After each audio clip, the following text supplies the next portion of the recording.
Mina olen Johan Randvere, pianist. Ma ei ole väga selline muusik, kes kuidagi otsiks muusikat, mingit transsiminekut või metsikut emotsioonset laksu sellist. Aga tookord oli kuidagi teisiti.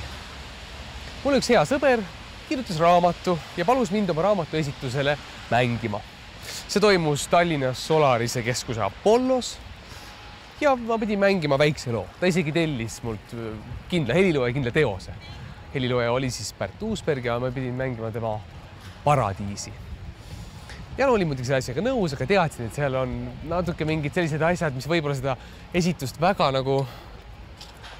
kuidagi ei aita. No esiteks seal pole klaveritki, seal on ju, pidin tooma digiklaveri. Juba see, ma tulen küll sellega toime, aga ta pole kunagi päris selline asi nagu ikka päris puit ja klaver. Eriti seda veel Uusbergi teose jaoks.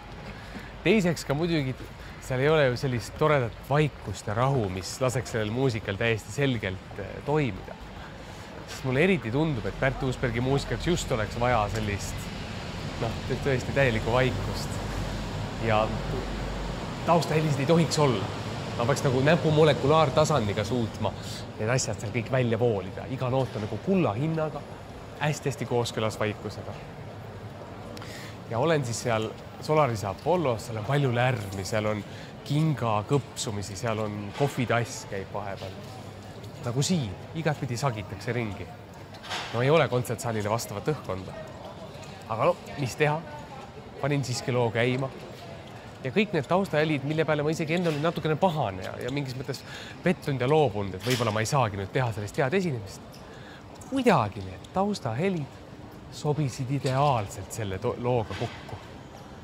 Kõik need asjad, mis ajasid enne pahaseks, need taustahälid olid saanud armsaks, musikaalseks ja sellest ruumist sai katedraal.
tere õhtust kõigile! Hea meel on tervitada teid siin Tartus Kammivabrikus.